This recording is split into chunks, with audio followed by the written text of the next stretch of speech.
ನಮಸ್ಕಾರ ಪ್ರೀತಿಯ ವೀಕ್ಷಕರೇ, ವಿಜ್ಞಾನ ವಿಸ್ಮಯ ಕಾರ್ಯಕ್ರಮಕ್ಕೆ ಸ್ವಾಗತ. ನಿಮಗೆ ಕೆಮಿಸ್ಟ್ರಿ ಅಂದ ಕೂಡಲೇ ಏನು ನೆನಪು ಬರುತ್ತೆ? ಆ್ಯಪ್ರಾನ್ ಹಾಕ್ಕೊಂಡು ಕೆಮಿಸ್ಟ್ರಿ ಲ್ಯಾಬಲ್ಲಿ ಬೀಕರನ್ನು ಟೆಸ್ಟ್ ಟ್ಯೂಬನ್ನು ತೊಗೊಂಡು ಎಕ್ಸ್ಪೆರಿಮೆಂಟ್ ಮಾಡೋದು ನೆನಪಾಗುತ್ತೆ. ಹಾಗೆ ಬಾಯಿಗೆ ಲಿಂಬೆ ಹುಳಿ ಹಾಕಿದಾಗ ಹೇಗೆ ಅನುಭವ ಆಗುತ್ತೆ? ಹುಳಿ ಹುಳಿ ಅನಿಸುತ್ತೆ ಅಲ್ವಾ? ಇವತ್ತು ಯಾವ ವಿಷಯದ ಬಗ್ಗೆ ನಾವು ತಿಳಿಸ್ಕೊಡ್ತಿದ್ದೀವಿ ಅಂತ ನೀವು ಗೆಸ್ ಮಾಡ್ಬೋದಾ? ಇದು ನಮ್ಮ ಜೀವನಕ್ಕೆ ತುಂಬ ಉಪಯೋಗವಾಗಿದೆ. ನಾವು ತಿಂದ ಆಹಾರ ಜೀರ್ಣವಾಗಬೇಕಾದ್ರೆ ಇದೇ ಬೇಕು, ಗಾಡಿ ಸ್ಟಾರ್ಟ್ ಆಗಬೇಕಾದ್ರೂ ಇದೇ ಬೇಕು, ಅಡುಗೆ ಮನೇಲಂತೂ ಇದು ಬೇಕೇ ಬೇಕು. ಯಾವುದಂತ ಗೆಸ್ ಮಾಡ್ತೀರಾ? ಇವತ್ತಿನ ವಿಷಯ ಆ್ಯಸಿಡ್. ಅದನ್ನು ಕನ್ನಡದಲ್ಲಿ ಆಮ್ಲ ಅಂತ ಹೇಳ್ತಾರೆ. ಹಾಗಾದರೆ ಈ ಆ್ಯಸಿಡ್ ಅಂದರೆ ಏನು ಅಂತ ಹೇಳಿದ್ರೆ, ರುಚಿ ಬಗ್ಗೆ ಹೇಳಬೇಕಾದ್ರೆ ಹುಳಿ ಹುಳಿಯಾಗಿರುತ್ತೆ. ಮನೇಲಿ ಯಾವ್ಯಾವ ಪದಾರ್ಥಗಳನ್ನು ನಾವು ಯೂಸ್ ಮಾಡ್ತೀವಿ ಹುಳಿಯಾಗಿರುತ್ತಲ್ಲ, ಅದರಲ್ಲಿ ಆ್ಯಸಿಡ್ ಇರುತ್ತೆ. ಅದು ಒಂದೇನಾ ಅಂತ ಕೇಳಿದ್ರೆ ಅಲ್ಲ, ಅದರಲ್ಲಿ ಹೈಡ್ರೋಜನ್ ಅಯಾನ್ ಇರಬೇಕು. ಹಾಗೆ ಅದನ್ನು ನಾವು ನೀರಿಗೆ ಹಾಕಿದಾಗ ಹೈಡ್ರೋಜನ್ ಅಯಾನ್ ಡಿಸೋಸಿಯೇಟ್ ಆಗಿ H+ ಅಯಾನನ್ನು ಕೊಡಬೇಕು. ಹಾಗೆ ಇನ್ನೊಂದೇನು ಅಂತ ಹೇಳಿದ್ರೆ ಬೇಸ್. ಈ ನಾವು ಡಿಟರ್ಜೆಂಟ್ ಎಲ್ಲ ಯೂಸ್ ಮಾಡ್ತೀವಲ್ಲ, ಅವೆಲ್ಲ ಬೇಸ್ ಆಗಿರುತ್ತೆ. ಅದರಲ್ಲಿ OH- ಅಯಾನ್ ಇರುತ್ತೆ. ನಾವು ಇವತ್ತು ಅರ್ಥ ಏನು ಮಾಡ್ಕೊಳ್ಳೋಣ ಅಂತ ಹೇಳಿದ್ರೆ, H+ ಅಯಾನನ್ನು ಕೊಡುವಂಥದ್ದು ಆ್ಯಸಿಡ್. ಹಾಗೆ OH- ಅಂದರೆ ಈ ಹೈಡ್ರಾಕ್ಸೈಡ್ ಈ ಥರ ಇರುತ್ತಲ್ವ, ಸೋಡಿಯಂ ಹೈಡ್ರಾಕ್ಸೈಡ್, ಮೆಗ್ನೀಷಿಯಂ ಹೈಡ್ರಾಕ್ಸೈಡ್, ಇವೆಲ್ಲ ಬೇಸ್ ಆಗಿರುತ್ತೆ. ಆ್ಯಸಿಡ್ ಅಂದರೆ ಹೈಡ್ರೋಕ್ಲೋರಿಕ್ ಆ್ಯಸಿಡ್, ಹಾಗೆ ನೈಟ್ರಿಕ್ ಆ್ಯಸಿಡ್, ಸಲ್ಫ್ಯೂರಿಕ್ ಆ್ಯಸಿಡ್. ಆದರೆ ನಮ್ಮ ಹೊಟ್ಟೆಯಲ್ಲಿರುವಂಥ ಆ್ಯಸಿಡ್ ಕೂಡ ನಾವು ಏನು ಮಾತಾಡ್ತೀವೋ ಅದೇ ಕ್ಯಾಟಗರಿಗೆ ಬರುತ್ತೆ. ಮನುಷ್ಯನ ದೇಹವನ್ನು ತಗೊಂಡ್ರೆ ನಮ್ಮ ಬ್ಲಡ್ಡಲ್ಲಿ ಕಾರ್ಬೋನಿಕ್ ಆ್ಯಸಿಡ್ ಇದ್ದರೆ ಮಸಲಲ್ಲಿ ಲ್ಯಾಕ್ಟಿಕ್ ಆ್ಯಸಿಡ್ ಪ್ರೊಡ್ಯೂಸ್ ಆಗುತ್ತೆ. ಸೆಲ್ಲಲ್ಲಿ DNA ಡಿಆಕ್ಸಿರೈಬೋ ನ್ಯೂಕ್ಲಿಕ್ ಆ್ಯಸಿಡ್ ಇರುತ್ತೆ. ಹಾಗೆ ಅಮೈನೋ ಆ್ಯಸಿಡ್, ಪ್ರತಿಯೊಂದು ಪಾರ್ಟಲ್ಲೂ ಕೂಡ ಆ್ಯಸಿಡ್ ಇರುತ್ತೆ. ಹಾಗಾದರೆ ಕೊಟ್ಟಿರುವ ಆಬ್ಜೆಕ್ಟನ್ನು ನಾವೆಲ್ಲನ ತೊಗೊಂಡು ಟೇಸ್ಟ್ ಮಾಡಿ ಇದು ಆ್ಯಸಿಡ್ಡಾ ಅಂತ ತಿಳ್ಕೊಳಕ್ಕಾಗತ್ತಾ? ಆಗಲ್ಲ. ಹಾಗಾದರೆ ನಮಗೆ ಆ್ಯಸಿಡ್ಡಾ, ಬೇಸಾ ಅಥವಾ ಅದು ನ್ಯೂಟ್ರಲ್ ಸಾಲ್ಟಾ ಅನ್ನೋದಕ್ಕೆ ನಮಗೆ ಇಂಡಿಕೇಟರ್ ಬೇಕಾಗಿರುತ್ತೆ. ಇಲ್ಲಿ ನಾವು ಯಾವ ಇಂಡಿಕೇಟರನ್ನು ಬಳಸ್ತೀವಿ ಅಂತ ಹೇಳಿದ್ರೆ ಲಿಟ್ಮಸ್ ಇಂಡಿಕೇಟರ್ ಅಂತ ಹೇಳ್ತೀವಿ. ಅದು ನಮಗೆ ಈ ಬ್ಲೂ ಕಲರ್ ಪೇಪರ್ ಹಾಗೆ ರೆಡ್ ಕಲರ್ ಪೇಪರ್ ಬರುತ್ತೆ. ನಾವು ಸ್ಕೂಲ್ ಮಕ್ಕಳಿಗೆ ಹೋಗ್ಬಿಟ್ಟು ಆ್ಯಸಿಡ್ ಅಂದರೆ ಏನು, ಬೇಸ್ ಅಂತ ಹೇಳಿದ್ರೆ ಅವ್ರು ಹೇಳಿಬಿಡ್ತಾರೆ ಬ್ಲೂ ಲಿಟ್ಮಸ್ ಟರ್ನ್ ಮಾಡೋದು ಆ್ಯಸಿಡ್. ಆದರೆ ಹಾಗಿದ್ರೆ ಆ ಲಿಟ್ಮಸ್ ಪೇಪರ್ ಅಂದರೆ ಏನು ಅನ್ನೋದನ್ನು ಅರ್ಥ ಮಾಡ್ಕೊಳ್ಳೋಣ. ಇಲ್ಲಿ ಆಲ್ಗೆ ಮತ್ತು ಫಂಗೈ ಒಂದು ರಿಲೇಷನ್ಶಿಪ್ಪಲ್ಲಿ ಬೆಳೆಯುವಂತಹ ಒಂದು ಗಿಡ ಅಂತ ಹೇಳಿ. ಇದು not a plant, it is a symbiotic relationship of algae and a fungi, ದಟನ್ನು ಲಿಚನ್ಸ್ ಅಂತ ಕರಿತೀವಿ. ಅದರ ಎಕ್ಸ್ಟ್ರಾಕ್ಟನ್ನು ನಾವು ತೊಗೊಂಡ್ರೆ ನಮಗೆ ಈ ಥರ ಪೇಪರ್ ಬರುತ್ತೆ. ಅದನ್ನು ಕುದಿಸಿ ಅದರ ನೀರು ತೊಗೊಂಡು ಲ್ಯಾಬಲ್ಲಿ ಕೆಲವು ಪ್ರೋಸೆಸ್ಗಳನ್ನು ಮಾಡ್ತಾರೆ. ಈ ರೀತಿಯ ಪೇಪರ್ಗಳನ್ನು ಬರುತ್ತೆ. ಇದನ್ನು ಹೇಗೆ ಯೂಸ್ ಮಾಡೋದು ನಮಗೆ ಎಕ್ಸ್ಪೆರಿಮೆಂಟ್ಗಳನ್ನು ಮಾಡಿ ತೋರಿಸ್ತಾರೆ. ಯಾಕೆ ಇದನ್ನೇ ತಗೋತೀವಿ ಅಂತ ಹೇಳಿದ್ರೆ, ಇದರಲ್ಲಿ pH ಸೆನ್ಸಿಟಿವ್ ಆಗಿರುವಂತಹ ಒಂದು ಡೈ ಇರುತ್ತೆ. ಇದನ್ನು ನೀವು ಬ್ಲೂ ಲಿಟ್ಮಸ್ ಇದ್ದರೆ ಅದು ರೆಡ್ ಆಗಿ ಕನ್ವರ್ಟ್ ಆದರೆ ಅದನ್ನು ಆ್ಯಸಿಡ್ ಅಂತ ಹೇಳ್ತೀವಿ. ಹಾಗೆ red litmus paper blue litmus ಆಗಿ ಕನ್ವರ್ಟ್ ಆದರೆ ಬೇಸ್ ಅಂತ ಹೇಳ್ತೀವಿ. ಸೊ ಅದನ್ನು ನಾವೀಗ ಟೊಮೆಟೊ ತೊಗೊಂಡು ಹಾಗೆ ನಿಮ್ಮ ಮನೇಲಿರೋ ನೆಲ್ಲಿಕಾಯಿ, ಹುಣಸೆ ಹಣ್ಣು, ಅದರಲ್ಲೆಲ್ಲ ಈ ಪೇಪರನ್ನು ಏನಾದರೂ ನಾವು ಇಟ್ಟರೆ ರೆಡ್ ಆಗಿ ಕನ್ವರ್ಟ್ ಆಗುತ್ತೆ. ಹಾಗೆ ಬೇಕಿಂಗ್ ಸೋಡಾ, ನೀವು ಸೋಪ್ ವಾಟರಲ್ಲೆಲ್ಲ ಇಟ್ಟರೆ ಇದು ಕನ್ವರ್ಷನ್ ಆಗಲ್ಲ. ಆದರೆ ನಾವು ರೆಡ್ಡನ್ನು ಇಟ್ಟರೆ ಬ್ಲೂ ಆಗುತ್ತೆ. ಆ ಕಲರ್ ಚೇಂಜಲ್ಲಿ ನಮಗೆ ಅರ್ಥ ಆಗ್ತಾ ಹೋಗುತ್ತೆ. ಈ ಎಕ್ಸ್ಪೆರಿಮೆಂಟನ್ನು ನಾವು ಮಾಡಿ ಅರ್ಥ ಮಾಡ್ಕೋಬೋದು. ನಮಸ್ಕಾರ ಪ್ರೀತಿಯ ವೀಕ್ಷಕರೇ, ನಾನು ಚಿರಾಗ್ ಪಿ ಶೆಟ್ಟಿ. ನಾನು ಉದಿತ್ ಕಿರಣ್. ಈಗ ನಮ್ಮ ಮುಂದೆ ಪ್ರತಿದಿನ ಯೂಸ್ ಮಾಡೋ ಎಷ್ಟೊಂದು ವಸ್ತುಗಳಿದೆ. ಅದು ಆ್ಯಸಿಡ್ಡಾ ಅಥವಾ ಬೇಸಾ ಅಂತ ಟೆಸ್ಟ್ ಮಾಡೋಕ್ಕೆ ನಮ್ಮ ಹತ್ರ ಬ್ಲೂ ಲಿಟ್ಮಸ್ ಪೇಪರ್ ಇದೆ. ಬನ್ನಿ ಚೆಕ್ ಮಾಡೋಣ. ನಮ್ಮ ಮೊದಲನೆಯ ಪದಾರ್ಥ ಟೊಮೆಟೊ. ಬನ್ನಿ ಚೆಕ್ ಮಾಡೋಣ. ನೋಡಿ, ಇದು ಕಲರ್ ಚೇಂಜ್ ಆಯಿತು. ಹಾಗಾದರೆ ಇದು ಆ್ಯಸಿಡ್ ಅಂತ ಅರ್ಥ. ನಿಂಬೆಹಣ್ಣು ನಿಮ್ಮ ಮನೆ ಫ್ರಿಡ್ಜ್ ಒಳಗೆ ಇರುತ್ತೆ. ಮತ್ತು ನಿಂಬೆಹಣ್ಣ ನಾವು ಡೈಲಿ ಯೂಸ್ ಮಾಡ್ತೀವಲ್ವಾ, ನೀವು ಈ ಥರ ಚೆಕ್ ಮಾಡ್ಬೋದು. ನೋಡೋಣ ಈಗ ನಿಂಬೆಹಣ್ಣು.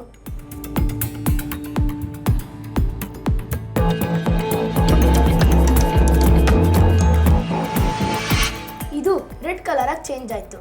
ಹಾಗಾದರೆ ಇದು ಆ್ಯಸಿಡ್ ಅಂತ ಅರ್ಥ. ಈಗ ಇದು ವಿನಿಗರ್. ಇದರಲ್ಲಿ ಟೆಸ್ಟ್ ಮಾಡೋಣ ಬನ್ನಿ. ನೋಡಿ, ಇದು ರೆಡ್ ಕಲರ್ ಚೇಂಜ್ ಆಯಿತು. ಇದು ಆ್ಯಸಿಡ್. ಈಗ ಮುಂದಿನ ಐಟಮ್ ಡಿಟರ್ಜೆಂಟ್ ವಾಟರ್. ನಿಮ್ಮ ಮನೇಲಿ ಬಟ್ಟೆ ಒಗೆಯೋಕ್ಕೆ ಎಲ್ಲ ಯೂಸ್ ಮಾಡ್ತೀವಲ್ಲ ಅದು.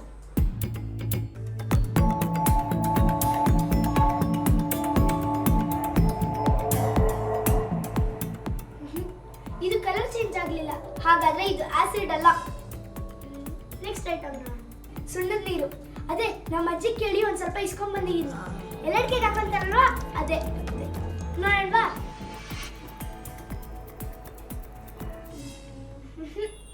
ಇದು ಕಲರ್ ಚೇಂಜ್ ಆಗಿಲ್ಲ, ಹಾಗಾದ್ರೆ ಇದು ಆಸಿಡ್ ಅಲ್ಲ, ಇದು ಬೇಸ್. ಈಗ ಮುಂದಿನ ಐಟಮ್ ಬೇಕಿಂಗ್ ಸೋಡಾ. ಇದ್ರಲ್ಲಿ ನೋಡಲ್ವಾ? ಇದು ಕಲರ್ ಚೇಂಜ್ ಆಗಲಿಲ್ಲ, ಹಾಗಾದ್ರೆ ಇದು ಆಸಿಡ್ ಅಲ್ಲ, ಬೇಸ್ ಇರಬಹುದು. ಈ ಆ್ಯಸಿಡನ್ನು ಬರೀ ಅಡುಗೆ ಮನೆ ಪದಾರ್ಥದಲ್ಲ ಕೇಳಿದ್ರೆ ಅಲ್ಲ, ನಮ್ಮ ಹೊಟ್ಟೆಯಲ್ಲಿ ಕೂಡ ಆ್ಯಸಿಡ್ ಇದೆ. ಯಾವುದಂತ ಹೇಳಿದ್ರೆ ಡೈಲ್ಯೂಟ್ ಹೈಡ್ರೋಜನ್ ಕ್ಲೋರೈಡ್. ಅದೇನಾದರೂ ಸ್ಟ್ರಾಂಗ್ ಆಗಿದ್ರೆ ನಮ್ಮ ಹೊಟ್ಟೆ ಫುಲ್ ಸುಟ್ಟೋಗ್ಬಿಡ್ತಾ ಇತ್ತು. ಬಟ್ ಅಲ್ಲಿರುವಂಥದ್ದು ಡೈಲ್ಯೂಟ್ ಹೈಡ್ರೋಕ್ಲೋರಿಕ್ ಆ್ಯಸಿಡ್. ಡೈಲ್ಯೂಟ್ ಅಂತ ಹೇಳಿದ್ರೆ ಏನು, ಮನೇಲಿ ಕಾಫಿ ಡಿಕಾಕ್ಷನ್ ಸ್ಟ್ರಾಂಗ್ ಇರುತ್ತೆ, ಅದಕ್ಕೆ ಸ್ವಲ್ಪ ನೀವು ನೀರು ಹಾಕ್ಬಿಟ್ರೆ ಏನಾಗುತ್ತೆ, ಡೈಲ್ಯೂಟ್ ಆಗುತ್ತೆ ಅಲ್ವಾ. ಸೊ ಅದನ್ನೇ ನಾವು ಡೈಲ್ಯೂಟ್ ಅಂತ ಹೇಳ್ತೀವಿ. ಹಾಗೆ ನಿಮ್ಗೆಲ್ರಿಗೂ ಗೊತ್ತಿರ್ಬೋದು, ಆ್ಯಸಿಡಿಟಿ ಆದಾಗ ಹುಳಿ ತೇಗು ಬರುತ್ತೆ ಅಂತ ಹೇಳ್ತೀವಿ. ಯಾಕೆ ಅಂತ ಹೇಳಿದ್ರೆ ಹೊಟ್ಟೆಯಲ್ಲಿರುವಂತಹ ಆ್ಯಸಿಡ್ ಅಂಶ ಜಾಸ್ತಿ ಆಗುತ್ತೆ. ಅದಕ್ಕೆ ನಾವು ಕಾಂಪನ್ಸೇಟ್ ಮಾಡೋದಕ್ಕೆ ಆ್ಯಂಟಾಸಿಡ್ ಅಂತ ಟ್ಯಾಬ್ಲೆಟ್ ತೊಗೋತಾರೆ. ಅಂದರೆ ಅದು ಬೇಸ್ ಇರುತ್ತೆ. ಸೊ ಆ್ಯಸಿಡನ್ನು ನ್ಯೂಟ್ರಲೈಸ್ ಮಾಡೋದಕ್ಕೆ ನಾವು ಬೇಸನ್ನು ಯೂಸ್ ಮಾಡ್ತೀವಿ. ಇನ್ನು ಆ್ಯಸಿಡ್ ಬೇಸ್ ಇಷ್ಟೆಲ್ಲ ಮಾತಾಡೋವಾಗ ನಾವು ಒಂದು ಶಬ್ದವನ್ನು ಬಳಸ್ತಿದ್ದೀವಿ, pH ಅಂತ. ಏನಕ್ಕೆ ಈ pH ಇಂಪಾರ್ಟೆಂಟ್ ಅಂದರೆ, ನೀವು ಒಂದು ಬೆಳೆಯನ್ನು ಬೆಳಿಬೇಕಾದ್ರೂ ಆ ಮಣ್ಣಿನ pH ಏನಿದೆ ಅಂತ ನಾವು ಫಸ್ಟು ಟೆಸ್ಟ್ ಮಾಡಬೇಕಾಗತ್ತೆ. ಹಾಗೆ ನೀವೀಗ ಹಾಲನ್ನು ತಗೊಳ್ಳಿ, ಮೊಸರನ್ನು ತಗೊಳ್ಳಿ, ಎಲ್ಲದರದ್ದು ಕೂಡ ನೀವು pH ಮಾಡ್ಬೋದು. pH ಅಂತ ಹೇಳಿದರೆ ಹೈಡ್ರೋಜನ್ ಅಯಾನ್ ಸ್ಟ್ರೆಂತ್ ಎಷ್ಟಿದೆ ಅಂತ. ಅದನ್ನು ನಾವು 0 to 14 ಮೆಷರ್ ಮಾಡ್ತೀವಿ. ಸೊ pH ಇಂಡಿಕೇಟರ್ ಅಂತಲೂ ಕೂಡ ನಮಗೆ ಲ್ಯಾಬ್ಗಳಲ್ಲಿ ಸಿಗುತ್ತೆ. ಅಂದರೆ ಅದೇನಾದರೂ 0 to 6 ಇದ್ದರೆ ಅದನ್ನು ಆ್ಯಸಿಡ್ ಅಂತ ಹೇಳ್ತೀವಿ. ಪ್ಯೂರ್ ವಾಟರ್ ಅನ್ನೋದು ನ್ಯೂಟ್ರಲ್ ಆಗಿರುತ್ತೆ, ಅದರ pH 7. ಅದಕ್ಕಿಂತ ಮೇಲೆ ಹೋಯಿತು, ನಾವು ಎಕ್ಸಾಂಪಲ್ ಇವಾಗ ಬೇಕಿಂಗ್ ಸೋಡಾ, ಸೋಪ್ ತೊಗೋಬೋದು, ಟೂತ್ಪೇಸ್ಟ್ ತೊಗೋಬೋದು, ಅವೆಲ್ಲವನ್ನು ನೀವು ಡಿಟರ್ಜೆಂಟ್ ಸೊಲ್ಯೂಷನನ್ನು ತೊಗೊಳ್ಬೋದು. ಇವೆಲ್ಲ ಕೂಡ ಬೇಸ್ಗೆ ಬರುತ್ತೆ. ಇದನ್ನು pH ಇಂಡಿಕೇಟರ್ ಅಂತ ಹೇಳ್ತೀವಿ. ಈಗ ನಾವೊಂದು ಇಂಟ್ರೆಸ್ಟಿಂಗ್ ಆಕ್ಟ್ ಮಾಡ್ತೀವಿ ನೋಡಿ.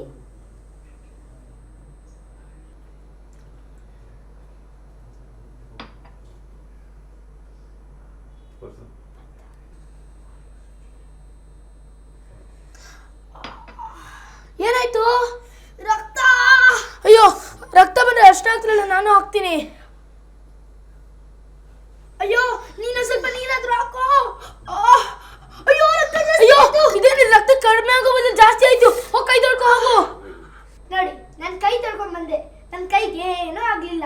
ಹಾಗಾದ್ರೆ ಏನಾಯ್ತು? ಇದರಿಂದ ಇರೋ ವಿಜ್ಞಾನ ತಿಳ್ಕೊಳ್ಳೋಣವಾ? ಹಾ, ಮುಂದಿನ ವಿಷಯ ಹೇಳೋ ಮೊದಲು ಒಂದು ಇಂಟ್ರೆಸ್ಟಿಂಗ್ ನೀವು ನೋಡಿದ್ರಿ ಅಲ್ವಾ, ಕೈ ಕಟ್ಟಾಗಿತ್ತು, ಹಾಗೆ ಅದಕ್ಕೆ ಟರ್ಮರಿಕ್ ಹಾಕಿದ್ರೆ ರಕ್ತ ನಿಲ್ಲಬೇಕಾಗಿತ್ತು, ಆದರೆ ನಿಲ್ಲಿಲ್ಲ. ಅಲ್ಲಿ ಏನಾಯಿತು ಅಂತ ಹೇಳಿದ್ರೆ, ಮೊದಲು ಉದಿದ ಕೈಗೆ ನಾವು ಸೋಪ್ ಸೊಲ್ಯೂಷನನ್ನು ಹಾಕಿದ್ದೀವಿ.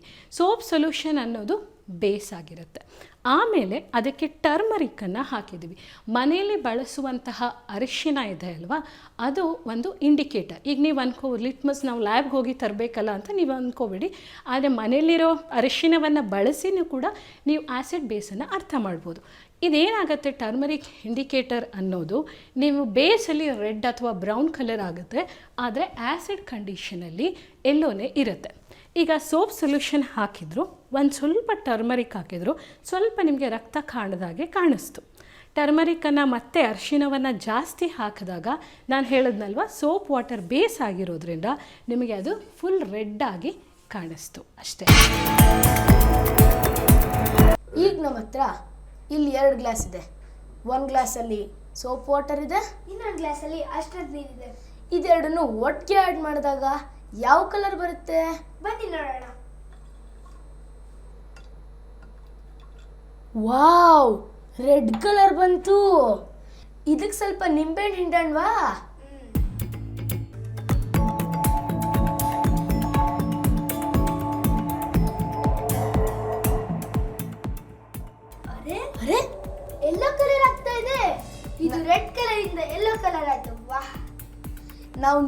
ಗ್ರೈಂಡ್ ಮಾಡಿದ್ದಕ್ಕೆ ತಾನೇ ಹಿಂಗಾಗಿದ್ದು. ಹೌದು. ಈಗ ಹಾಗೆ ಮುಂದಿನ ಎಕ್ಸ್ಪೆರಿಮೆಂಟಲ್ಲಿ ಕೂಡ ನೀವು ನೋಡಿದ್ರಿ, ಆ್ಯಸಿಡ್ ಮತ್ತು ಬೇಸ್ ನೀವಲ್ಲಿ ಫಸ್ಟು ಅವರು ಸೋಪ್ ವಾಟರನ್ನು ತೊಗೊಂಡ್ರು, ಹಾಗೆ ಅರಿಶಿಣವನ್ನು ಮಿಕ್ಸ್ ಮಾಡಿದಾಗ ನಿಮಗೆ ರೆಡ್ ಕಲರ್ ಕಾಣಿಸ್ತು. ಪುನಃ ಲಿಂಬೆ ಹಣ್ಣನ್ನು ಹಿಂಡ್ತಾರೆ. ಲಿಂಬೆ ಹಣ್ಣು ಹಿಂಡಿದಾಗ ಏನಾಯಿತು, ಪುನಃ ಎಲ್ಲೋ ಆಯಿತು. ನಾನು ಹೇಳಿದ ಹಾಗೆಯೇ ಅರಿಶಿಣ ಅನ್ನೋದು ಯಾವಾಗ ಆ್ಯಸಿಡ್ ಜಾಸ್ತಿ ಆಗಿರುತ್ತೋ ಆಗ ಎಲ್ಲೋ ಕಲರೇ ಇರುತ್ತೆ. ಇದು ಯಾಕೆ ಇಂಪಾರ್ಟೆಂಟು ಅಂತ ಹೇಳಿದ್ರೆ, ಇವತ್ತಿನ ಮಕ್ಕಳಿಗೆ ನೀವು ಕೇಳಿ ಎಷ್ಟೋ ಜನಕ್ಕೆ ಕುಂಕುಮ ಹೆಂಗೆ ಮಾಡ್ತಾರೆ ಅಂದರೆ ಅಂಗಡಿಲಿ ಸಿಗತ್ತೆ ಅಂತ ಹೇಳ್ತಾರೆ, ಅಥವಾ ಯಾವುದೋ ಕೆಮಿಕಲ್ ಯೂಸ್ ಮಾಡ್ತಾರೆ ಅಂತ. ಆದರೆ ನೀವು ಮನೆಯಲ್ಲೇ ಬಳಸ್ತಿರುವಂಥ ಒಂದು ಅರಿಶಿಣಕ್ಕೆ ಸ್ವಲ್ಪ ಈ ಸುಣ್ಣ ಇದೆ ಅಲ್ವಾ, ಅಥವಾ ಕೆಲವರು ಅದಕ್ಕೆ ಬಿಳಿಗಾರ ಅದನ್ನು ಯೂಸ್ ಮಾಡ್ತಾರೆ, ಕೆಲವು ಸ್ಫಟಿಕವನ್ನು ಕೂಡ ಹಾಕ್ತಾರೆ. ಈಗ ನಾನು ಸ್ವಲ್ಪ ಸುಣ್ಣವನ್ನು ಟಚ್ ಮಾಡಿ ತೋರಿಸ್ತೀನಿ. ಅಂದರೆ ಮಾಡುವ ಪ್ರೊಸೀಜರ್ ಇದನ್ನು ಒಣಗಿಸ್ಬೇಕು, ಅವೆಲ್ಲವನ್ನು ಮಾಡಬೇಕು. ಈಗ ನೀವು ಜಸ್ಟ್ ನಾನು ಸುಣ್ಣ ಮಾಡಿದಾಗ, ಮಿಕ್ಸ್ ಮಾಡಿದಾಗ ನಿಮಗೆ ಇದು ರೆಡ್ಡಾಗಿ ಕಾಣಿಸ್ತು. ಹಾಗೆ ಈ ಲೆಮನ್ ಅಂದರೆ ಲಿಂಬೆ ರಸವನ್ನು ಕೂಡ ಕುಂಕುಮಕ್ಕೆ ತಯಾರಿ ಮಾಡುವಾಗ ಅವರು ಇದನ್ನು ಬೆಳೆಸ್ತಾರೆ. ಇದರಿಂದ ಎಷ್ಟೋ ಜನ ಅಂದ್ಕೊಂಡಿರ್ತಾರೆ ಲಿಂಬೆ ಹಣ್ಣು ಹಾಕಿರೋದ್ರಿಂದ ಕೆಂಪಾಗುತ್ತೆ, ಜಾಸ್ತಿ ಕೆಂಪಾಗಬೇಕು ಅಂತ ಹೇಳಿದ್ರೆ ಲಿಂಬೆ ಹಣ್ಣು ಹಾಕಬೇಕು ಅಂತ ಸುಮಾರು ಜನ ಅಂದ್ಕೊಂಡಿರುತ್ತಾರೆ. ನಿಜವಾಗಿಯೂ ನೀವು ಲಿಂಬೆ ಹಣ್ಣು ಜಾಸ್ತಿ ಹಾಕಿದರೆ ಎಲ್ಲೋ ಆಗಿ ಹಳದಿ ಆಗಿಯೇ ಉಳಿಯುತ್ತೆ. ಕುಂಕುಮ ಆಗಬೇಕು ಅಂತ ಹೇಳಿದರೆ ಯಾವುದಾದ್ರೂ ಬೇಸನ್ನು ನಾವು ಹಾಕಬೇಕಾಗತ್ತೆ. ಸೊ ಈ ರೀತಿಯಾಗಿ ನಾವು ಮನೆಯಲ್ಲೇ ಮಾಡಿ ತೋರಿಸಿದ್ರೆ ಅಟ್ಲೀಸ್ಟ್ ಮಕ್ಕಳಿಗೂ ಇಂಟ್ರೆಸ್ಟ್ ಅನಿಸುತ್ತೆ. ಹಾಗೆ ಕೆಮಿಸ್ಟ್ರಿ ಅನ್ನೋದು ಬರೀ ಕ್ಲಾಸ್ ರೂಮಲ್ಲಿ ಕಲ್ತ್ಬಿಟ್ಟು ಬಾಯ್ ಹಾರ್ಟ್ ಹೊಡೆದು ಎಕ್ಸಾಮಲ್ಲಿ ಬರೆಯೋದಲ್ಲ ಅಂತ ಕೂಡ ಅವರಿಗೆ ಅನಿಸುತ್ತೆ. ಈಗ ನಮ್ಮ ಹತ್ರ ದಾಸವಾಳದ ಎಕ್ಸ್ಟ್ರಾಕ್ಟ್ ಇದೆ. ಈಗ ಅದಕ್ಕೆ ಸೋಪ್ ವಾಟರ್ ಮತ್ತೆ ವಿನೆಗರ್ ಆ್ಯಡ್ ಮಾಡೋಣ. ಫಸ್ಟು ಸೋಪ್ ವಾಟರ್ ಆ್ಯಡ್ ಮಾಡೋಣ. ಹಾಂ.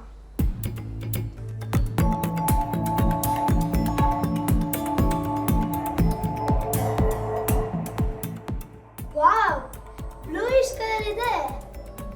ಈಗ ವಿನೆಗರ್ ಒಂದು ಸ್ವಲ್ಪ ಹಾಕೊಂಡ್ವಾ? ಹಾಕೋಣ. ವಾವ್, ಲೈಟ್ ಪಿಂಕ್ ಕಲರ್ ಬಂತು. ವಿಜ್ಞಾನದಲ್ಲಿ ಈ ಥರ ಬಣ್ಣ ಬಣ್ಣಗಳನ್ನು ನೋಡೋ ಮಜಾನೇ ಬೇರೆ ಅಲ್ವಾ? ವಿಜ್ಞಾನನ ಅಡುಗೆ ಮನೇಲಿ ಕಲಿಯೋದೇ ಚಂದ. ಹೌದೌದು. ಇನ್ನು ನಮಗೆ ಮನೆಯಲ್ಲಿ ಈಸಿಯಾಗಿ ಸಿಗುವಂಥದ್ದು ದಾಸವಾಳ ಹೂವು. ದಾಸವಾಳ ಹೂವಿದು ಅಲ್ಲೇನಾಗುತ್ತೆ ಅಂತ ಹೇಳಿದ್ರೆ, ದಾಸವಾಳ ಹೂವನ್ನು ನೀವು ಸ್ವಲ್ಪ ಕ್ರಷ್ ಮಾಡಿ ಹಾಗೆ ಕುದಿಸ್ಬಿಟ್ಟು ಅದನ್ನು ಸೋಸಿದ್ರೆ ನಮಗೆ ದಾಸವಾಳ ಹೂವಿನ ಎಕ್ಸ್ಟ್ರಾಕ್ಟ್ ಸಿಗುತ್ತೆ. ಬಟ್ ನಾವಿಲ್ಲಿ ತೊಗೊಂಡಿರುವ ಎಕ್ಸ್ಟ್ರಾಕ್ಟ್ ತುಂಬ ಕಾನ್ಸಂಟ್ರೇಟೆಡ್ ಆಗಿತ್ತು, ಅಂದರೆ ನೀರಿನ ಅಂಶ ಕಡಿಮೆ ಆಗಿರೋದ್ರಿಂದ ನಮಗೆ ಬೇಕಾದ ರಿಸಲ್ಟ್ ಬರುವಾಗ ಇಲ್ಲಿ ಜಾಸ್ತಿ ಅವ್ರು ಅಪ್ಲೈ ಮಾಡಿರೋದ್ರಿಂದ ಸ್ವಲ್ಪ ಕಲರ್ ನಿಮಗೆ ಕರೆಕ್ಟಾದ ರಿಸಲ್ಟ್ ಬಂದಿರಲಿಲ್ಲ. ಸೊ ಈ ಥರ ಮಾಡೋದ್ರಿಂದ ಮಕ್ಕಳು ಚಿಕ್ಕ ಚಿಕ್ಕ ಮಿಸ್ಟೇಕ್ಸ್ ಮಾಡ್ತಾರೆ. ಹಾಗೆ ಎಷ್ಟಕ್ಕೆ ಎಷ್ಟನ್ನು ಆ್ಯಡ್ ಮಾಡಬೇಕು ಅನ್ನೋದನ್ನು ಮಾಡಿ ಕಲಿತ್ರೆ ಅವರೂ ಕೂಡ ಕೆಮಿಸ್ಟ್ರಿ ತುಂಬ ಖುಷಿನೂ ಕೂಡ ಆಗುತ್ತೆ. ಅಂದರೆ ಆ್ಯಸಿಡಲ್ಲಿ ಲೈಟ್ ಪಿಂಕ್ ಆಗಬೇಕು, ಹಾಗೆ ಬೇಸಿಗೆ ಹಾಕಿದಾಗ ಸ್ಲೈಟಾಗಿ ಗ್ರೀನ್ ಕಲರಿಗೆ ಟರ್ನ್ ಆಗಬೇಕು. ಅದೇ ನಾವು ಹಾಕುವ ಕ್ವಾಂಟಿಟಿ ಎಷ್ಟು ಅನ್ನೋದು ಕೂಡ ನಾವು ಒಂದಷ್ಟು ಎಕ್ಸ್ಪರಿಮೆಂಟ್ಗಳನ್ನು ಮಾಡಿ ತಿಳ್ಕೊಳ್ಬಹುದು. ಹಾಗೆ ಈಗ ನಿಮಗೊಂದು ಸಿಂಪಲ್ ಆಗಿ ತೋರಿಸ್ತೀನಿ. ಈ ಲೆಮನನ್ನು ನಾನು ಕಟ್ ಮಾಡ್ತೀನಿ. ಇಲ್ಲಿ ನೀವು ನೋಡಬಹುದು ಸ್ವಲ್ಪ ರೆಡ್ ಕಲರ್ ಆಗಿ ಕನ್ವರ್ಟ್ ಆಗಿದೆ ಅಲ್ವಾ? ಅಂದರೆ ಈ ಲೆಮನಲ್ಲಿ ಏನೋ ಇದೆ ಅಂತ ಅಲ್ಲ. ನಾನು ಏನು ಮಾಡಿದ್ದೀನಿ ಅಂತ ಹೇಳಿದ್ರೆ, ಸ್ವಲ್ಪ ಇಲ್ಲೆಲ್ಲ ನೋಡಿ ಸ್ಲೈಟ್ ಪಿಂಕ್ ಆಗಿ ಈ ಥರ ಕನ್ವರ್ಟ್ ಆಗಿದೆ. ಸೊ ಇದು ಯಾಕೆ ಆಯಿತು ಅಂತ ಹೇಳಿದ್ರೆ, ಈ ಚಾಕುವಿಗೆ ನಾವು ದಾಸವಾಳ ಹೂವಿದ ಎಕ್ಸ್ಟ್ರಾಕ್ಟನ್ನು ಯೂಸ್ ಮಾಡಿದ್ದೀವಿ. ಅದಕ್ಕೆ ನಾನು ಹೇಳೋದ್ನಲ್ವ, ಆ್ಯಸಿಡಲ್ಲಿ ಅದು ಸ್ವಲ್ಪ ಸ್ಲೈಟಾಗಿ ಪಿಂಕ್ ಕಲರ್ಗೆ ಕನ್ವರ್ಟ್ ಆಗುತ್ತೆ. ಸೊ ಇಂಥ ಎಕ್ಸ್ಪೆರಿಮೆಂಟ್ಗಳನ್ನು ಮಾಡಿದಾಗ ನೋಡಿ ಲೆಮನ್ ಬಣ್ಣ ಹೇಗೆ ಬದಲಾಯಿತು ಅಂದಾಗ ಮಕ್ಕಳಿಗೂ ಕೂಡ ಆಸಕ್ತಿ ಕೂಡ ಬೆಳೆಯುತ್ತೆ. ಆಮೇಲೆ ಬೆಂಡೆಕಾಯಿ ಸ್ವಲ್ಪ ಅಡುಗೆಯಲ್ಲಿ ಕಷ್ಟ ಅಡುಗೆ ಮಾಡೋದು, ಬೆಂಡೆಕಾಯಿ ಸ್ವಲ್ಪ ಹೆಚ್ಚು ಕಡಿಮೆ ಆಯಿತು ಅಂದರೆ ಲೋಳೆ ಆಗೋದಕ್ಕೆ ಶುರುವಾಗುತ್ತೆ. ಇದು ಎಲ್ಲರಿಗೂ ಕೂಡ ಅಡುಗೆ ಮಾಡುವಾಗ ಅನುಭವ ಆಗಿರುತ್ತೆ. ಲೋಳೆ ಆಗಬಾರ್ದು ಅಂದರೆ ನಾವು ಏನು ಯೂಸ್ ಮಾಡ್ತೀವಿ? ಲಿಂಬೆ ರಸವನ್ನು ಕೆಲವರು ಯೂಸ್ ಮಾಡ್ತಾರೆ, ಆದರೆ ಹೆಚ್ಚಾಗಿ ನಾವು ಯೂಸ್ ಮಾಡೋದು ಹುಣಸೆ ಹಣ್ಣನ್ನು ಯೂಸ್ ಮಾಡ್ತೀವಿ. ಯಾಕಂತ ಹೇಳಿದ್ರೆ ಹುಣಸೆ ಹಣ್ಣಲ್ಲಿ ಟಾಟಾರಿಕ್ ಆ್ಯಸಿಡ್ ಇರುತ್ತೆ. ಅದೇನು ಸ್ಲೈಮಿ ಆಗಿರುತ್ತಲ್ವ, ಲೋಳೆ ಆಗಿರುತ್ತಲ್ವ, ಅದನ್ನು ಕಡಿಮೆ ಮಾಡಿದಾಗ ಈ ಆ್ಯಸಿಡ್ ಅದಕ್ಕೆ ರಿಯಾಕ್ಟ್ ಆಗಿರುತ್ತೆ. ಅಂದರೆ ಆ ವಿಜ್ಞಾನವನ್ನು ರಸಾಯನಶಾಸ್ತ್ರ ಲ್ಯಾಬಲ್ಲೇ ಕಲಿಬೇಕು ಅನ್ನೋದೆಲ್ಲ ಮನೆಗಳಲ್ಲಿ ನಾವು ನವರಸ ಅಂದರೆ ಬೇರೆ ಬೇರೆ ರಸಗಳ ಅಡುಗೆಗಳನ್ನು ಮಾಡೋವಾಗೂ ಕೂಡ ವಿಜ್ಞಾನವನ್ನು ಬಳಸ್ಕೋಬಹುದು.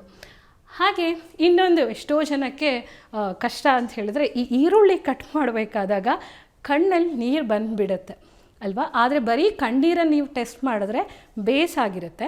ಆದರೆ ಈರುಳ್ಳಿ ಕಟ್ ಮಾಡಿದಾಗಲೇ ಯಾಕೆ ಕಣ್ಣೀರು ಬರುತ್ತೆ ಅಂದರೆ, ಈರುಳ್ಳಿಯನ್ನು ನಾವು ಮೈಕ್ರೋಸ್ಕೋಪಲ್ಲಿ ಇಟ್ಟು ನೋಡಿದಾಗ ಈ ರೀತಿಯ ಸೆಲ್ ಸ್ಟ್ರಕ್ಚರ್ ಇರುತ್ತೆ. ನಾವು ಕಟ್ ಮಾಡ್ತೀವಿ ಅಂದರೆ ಅದರ ಮೇಲೆ ಫೋರ್ಸ್ ಅಪ್ಲೈ ಮಾಡ್ತೀವಲ್ವ, ಈ ಸೆಲ್ ವಾಲ್ಗಳೆಲ್ಲ ಇದೆಯಲ್ವ ಅದು ರಪ್ಚರ್ ಆಗುತ್ತೆ. ಆಗ ಇಂಟ್ರೆಸ್ಟಿಂಗ್ ಏನು ಅಂತ ಹೇಳಿದ್ರೆ, ಅಲ್ಲಿ ಪ್ರೊಪೆನಿಥಿಲ್ ಎಸಾಕ್ಸೈಡ್ ಅಂತ ಒಂದು ಕೆಮಿಕಲ್, ನಾವು ಅರ್ಥ ಮಾಡ್ಕೊಳ್ಳೋ ಒಂದು ಕೆಮಿಕಲ್ ಬಿಡುಗಡೆ ಆಗುತ್ತೆ. ಆ ಕೆಮಿಕಲ್ ಅನ್ನೋದು ತುಂಬ ವಾಲಟೈಲ್, ಅಂದರೆ ಅದು ಸಡನ್ನಾಗಿ ಅದರಲ್ಲಿ ಏನು ಇರುತ್ತಲ್ವ ಅದು ಆವಿ ಆಗುತ್ತೆ. ಹಾಗೆ ಅಲ್ಲಿ ಸುತ್ತ ಇರುವಂತಹ ಗಾಳಿ ಜೊತೆ ಸೇರಿಕೊಂಡು ನಮ್ಮ ಕಣ್ಣನ್ನು ರೀಚ್ ಆಗುತ್ತೆ. ನಮ್ಮ ಕಣ್ಣಲ್ಲಿ ಏನಾಗುತ್ತೆ ನಮ್ಮ ಕಣ್ಣಲ್ಲಿ ಇರುವಂತಹ ನೀರಿನ ಜೊತೆಗೆ ರಿಯಾಕ್ಟ್ ಆಗಿ ಮೈಲ್ಡ್ ಸಲ್ಫ್ಯೂರಿಕ್ ಆ್ಯಸಿಡ್, ನಿಜವಾಗಿ ಫುಲ್ ಸಲ್ಫ್ಯೂರಿಕ್ ಆ್ಯಸಿಡ್ ಅಂದರೆ ಕಾನ್ಸಂಟ್ರೇಟೆಡ್ ಅಂದರೆ ಕಣ್ಣೇ ಸುಟ್ಟೋಗುತ್ತೆ, ಅಷ್ಟೊಂದಲ್ಲ, very mild microscopic level H2SO4 ನಮ್ಮ ಕಣ್ಣಲ್ಲಿ ರಿಲೀಸ್ ಆಗುತ್ತೆ. ಆ್ಯಸಿಡ್ ಅಂತ ಹೇಳಿದ್ರೆ ಒಂದು ಬರ್ನಿಂಗ್ ಸೆನ್ಸೇಷನ್, ಒಂದು ಹುಳಿಯ ಅನುಭವ ನಮಗೆ ಕೊಡೋದು. ಸೊ ಅದರಿಂದಾಗಿ ನಮಗೇನಾಗುತ್ತೆ, ಕಣ್ಣಲ್ಲಿ ಇರಿಟೇಷನ್ ಆಗುತ್ತೆ. ಆ ಸಿಗ್ನಲ್ ನಮ್ಮ ಬ್ರೈನ್ಗೆ ಹೋಗಿ ಅಲ್ಲಿ ನೀರು ಪ್ರೊಡ್ಯೂಸ್ ಆದರೆ ಅಲ್ಲಿ ಏನು ಇರಿಟೇಷನ್ ಇದೆಯಲ್ಲ ಅದು ತೊಳೆದು ನಮ್ಮ ಕಣ್ಣಿಂದ ಹೋಗುತ್ತೆ. ಇಷ್ಟು ನಾವು ಈರುಳ್ಳಿ ಕಟ್ ಮಾಡೋವಾಗ ಆಗುತ್ತೆ. ಅಯ್ಯೋ ಸಲ್ಫ್ಯೂರಿಕ್ ಆ್ಯಸಿಡ್ ಲ್ಯಾಬಲ್ಲೇ ಅಲ್ಲ, ನಮ್ಮ ಬಾಡಿಯಲ್ಲಿ ಹೇಗೆ ಆಗುತ್ತೆ ಅನ್ನೋದನ್ನು ಮಕ್ಕಳಿಗೆ ಹೇಳಿದಾಗ ವಾವ್ ಅಂತ ಅನಿಸುತ್ತೆ. ಆಗ ಅವರಿಗೆ ವಿಜ್ಞಾನ ಕಲಿಕೆ ತುಂಬ ಈಸಿ ಆಗುತ್ತೆ. ಈರುಳ್ಳಿಯನ್ನು ತಗೊಂಡಾಗ ಅವಾಯ್ಡ್ ಮಾಡೋಕ್ಕೆ ಎಷ್ಟೋ ಜನ ಕಟ್ ಮಾಡಿ ಇಮಿಡಿಯೇಟ್ ನೀರಲ್ಲೇ ಇಡ್ತಾರೆ, ಅಥವಾ ಫ್ರಿಜ್ಜಲ್ಲಿ ಇಟ್ಟದ್ದನ್ನು ನೀವು ತೆಗೆದು ಕಟ್ ಮಾಡಿದ್ರೆ ಆಗ ನಿಮಗೆ ಕಣ್ಣಿಗೆ ಹೋಗಲ್ಲ. ಯಾಕೆಂದರೆ ಅದು ಕೋಲ್ಡಲ್ಲಿರೋದ್ರಿಂದ ಅಷ್ಟು ಈಸಿಯಾಗಿ ಅಲ್ಲಿ ಏನು ಕೆಮಿಕಲ್ ಫಾರ್ಮ್ ಆಗಿರುತ್ತಲ್ವ ಅದಷ್ಟು ಬೇಗ ಇವಾಪರೇಟ್ ಆಗೋದಿಲ್ಲ. ಇನ್ನು ಇಂಟ್ರೆಸ್ಟಿಂಗ್ ಏನಿದ್ರೆ, ಯಾಕೆ ಈರುಳ್ಳಿಗೆ ಈ ಥರ ಒಂದು ಶಕ್ತಿಯನ್ನು ದೇವರು ಕೊಟ್ಟಿದ್ದಾರೆ ಅಂತ ನಾವು ಯೋಚನೆ ಮಾಡೋದಾದರೆ, ಈರುಳ್ಳಿ ಬೆಳೆಯೋದು ಎಲ್ಲಿ ಅಂತ ಹೇಳಿದರೆ ಭೂಮಿಯ ಕೆಳಗೆ. ಆದಾಗ ಯಾವುದಾದ್ರೂ ಒಂದು ಇನ್ಸೆಕ್ಟ್ ಬಂದು ಈರುಳ್ಳಿಯನ್ನು ತಿನ್ನೋದಕ್ಕೆ ಮಾಡಿದ್ರೆ ಆಗ ಈರುಳ್ಳಿ ಆ ಕೆಮಿಕಲನ್ನು ಪ್ರೊಡ್ಯೂಸ್ ಮಾಡುತ್ತೆ. ಸೊ ಅದಕ್ಕೆ ಇದನ್ನು ಡಿಫೆನ್ಸ್ ಮೆಕ್ಯಾನಿಸಮ್ ಆಫ್ ದ ಈರುಳ್ಳಿ ಅಂತ ಹೇಳ್ತೀವಿ. ಆದರೆ ನಾವು ಈರುಳ್ಳಿಯನ್ನು ಬಳಸುವಾಗ ನಾವು ಸೇಫಾಗಿ ಬಳಸಬೇಕು ಅಂದರೆ ಕನ್ನಡಕ ಹಾಕ್ಕೊಂಡ್ಬಿಟ್ರೆ ಆ ಲಿಕ್ವಿಡ್ ನಮ್ಮ ಕಣ್ಣಿಗೆ ಬರೋದಿಲ್ಲ. ಈಗ ಇರುವೆಗೆ ನಮ್ಮ ಕೈಗೆ ಕಚ್ತು ಅಂತ ಹೇಳಿದಾಗ ನಾವೇನು ಮಾಡ್ತೀವಿ, ಮನೆಯಲ್ಲಿ ಬೇಕಿಂಗ್ ಸೋಡಾದ ಪೇಸ್ಟನ್ನು ತೊಗೊಂಡು ಹಾಕ್ತೀವಿ. ಇರುವೆ ಅಂತ ಹೇಳ್ತೀವಲ್ಲ ಅದು ಆ್ಯಸಿಡ್. ನೀವೇನಾದರೂ ಇರುವೆನ ಎಲ್ಲಾದರೂ ಬಾಯಿಗೆ ಅಕಸ್ಮಾತಾಗಿ ಹೋಗಿ ತಿಂದಿದ್ರೆ ಗೊತ್ತಾಗುತ್ತೆ, ಹುಳಿ ಹುಳಿ ಇರುತ್ತೆ. ಸೊ ಅದಕ್ಕೆ ನಾವು ಬೇಸನ್ನು ಹಾಕ್ತೀವಿ, ಅದು ಬೇಕಿಂಗ್ ಸೋಡಾ ಅಂತ. ಇಷ್ಟೇ ಅಲ್ಲದೆ ನಾವು ಈ ಲೆಮನನ್ನು ತಗೊಂಡು, ಲಿಂಬೆಹಣ್ಣನ್ನು ತಗೊಂಡು ಅದಕ್ಕೆ ಜಿಂಕ್ ಮತ್ತು ಕಾಪರ್ ಎಲೆಕ್ಟ್ರೋಡನ್ನು ಕನೆಕ್ಟ್ ಮಾಡಿದ್ರೆ, ಇದು ಒಂದು ಸಿಂಪಲ್ ಎಕ್ಸ್ಪೆರಿಮೆಂಟ್. ಯಾಕೆ ಇದ್ರ ಬಗ್ಗೆ ಹೇಳ್ತೀನಿ ಅಂತ ನಾನು ನಿಮ್ಗೆ ಮುಂದೆ ಹೇಳ್ತೀನಿ.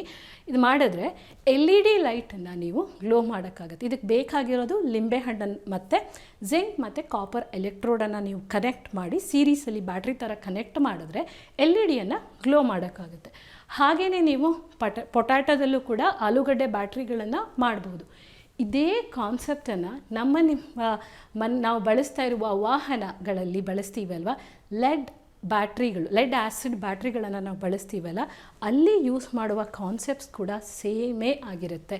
ಇಲ್ಲಿ ನಾವು ಲೆಮನನ್ನು ತೊಗೊಂಡ್ರೆ ಅದನ್ನು ಸಿಟ್ರಿಕ್ ಆ್ಯಸಿಡ್ ಆದರೆ, ನಿಜವಾದ ಬ್ಯಾಟ್ರಿಗಳಲ್ಲಿ ನಾವು ತಗೊಳ್ತಾ ಇರೋದು H2SO4 ಸಲ್ಫ್ಯೂರಿಕ್ ಆ್ಯಸಿಡನ್ನು ತಗೊಳ್ತೀವಿ. ಹಾಗೆ ಅಲ್ಲಿ ನಾವು ಆ್ಯನೋಡ್ ಮತ್ತು ಕ್ಯಾಥೋಡನ್ನು ಲೆಡ್ ಆಕ್ಸೈಡ್ ತಗೋತೀವಿ. ಬಟ್ ನಾವು ಇಲ್ಲಿ ತೋರಿಸಿರುವಂಥ ಬ್ಯಾಟ್ರಿಯಲ್ಲಿ ಜಿಂಕ್ ಮತ್ತು ಕಾಪರ್ ಎಲೆಕ್ಟ್ರೋಡನ್ನು ತೋರಿಸ್ಬೋದು. ಅಂದರೆ ಅಡುಗೆ ಮನೆಯಲ್ಲಿ ಇರುವಂತಹ ಒಂದು ಸಿಂಪಲ್ ಕಾನ್ಸೆಪ್ಟ್ ಅನ್ನೋದು ಎಷ್ಟು ದೊಡ್ಡ ತಂತ್ರಜ್ಞಾನ ಬೆಳೆಯುವಷ್ಟು ಕೂಡ ತಿಳ್ಕೊಳ್ಬಹುದು ಅನ್ನೋದನ್ನು ಅರ್ಥ ಮಾಡ್ಕೊಳ್ಳೋಣ. ಇಲ್ಲಿ ಏನಂತ ಹೇಳಿದ್ರೆ, ನಿಮಗೆ ಲಿಂಬೆಹಣ್ಣಿನ ಬ್ಯಾಟ್ರಿಯಿಂದ ನಾವು LED ಬಲ್ಬನ್ನು ಗ್ಲೋ ಮಾಡೋದಕ್ಕೆ ಸಾಧ್ಯ ಆಗುತ್ತೆ. ಆದರೆ ನೀವು ಆ್ಯಸಿಡ್ ಬ್ಯಾಟ್ರಿಯಿಂದ ಏನಾಗುತ್ತೆ, ನಿಮ್ಮ ಕಾರಲ್ಲಿ ನಾವು ಬಳಸ್ತೀವಿ, ಹಾಗೆ ಕರೆಂಟ್ ಹೋದರೆ ನಾವು ಇನ್ವರ್ಟರ್ನ ಬಳಸ್ತೀವಲ್ಲ, ಅಲ್ಲೂ ಕೂಡ ಈ ಬ್ಯಾಟ್ರಿನೇ ಯೂಸ್ ಮಾಡ್ತಾರೆ. ಆದರೆ ಈಗ ಬರ್ತಾ ಇರುವಂತಹ ಎಲೆಕ್ಟ್ರಿಕ್ ಕಾರ್ಗಳಲ್ಲಿ ಈ ಬ್ಯಾಟ್ರಿಗಳನ್ನು ಯೂಸ್ ಮಾಡೋಕ್ಕಾಗಲ್ಲ, ಯಾಕಂದರೆ ಈ ಪವರ್ ಅದಕ್ಕೆ ಸಾಕಾಗಲ್ಲ. ಈಗ ನಾವು ಇದರಲ್ಲಿ ಏನೋ ಬರೆದಿದ್ದೀವಿ, ನಿಮಗೆ ಕಾಣಿಸ್ತಾ ಇದೆಯಾ? ಏನೂ ಕಾಣಿಸ್ತಿಲ್ಲ ಅಲ್ವಾ? ಇವಾಗ ನಾವು ಕ್ಯಾಂಡಲ್ ಮೇಲೆ ಇರ್ತೀವಿ, ನಿಮಗೆ ವಿಸಿಬಲ್ ಆಗುತ್ತೆ ನೋಡಿ. ನಾವು ಇದನ್ನ ಕ್ಯಾಂಡಲ್ ಮೇಲೆ ಇಡ್ತೀವಿ, ಆವಾಗ ನಿಮಗೆ ಕಾಣಿಸುತ್ತೆ.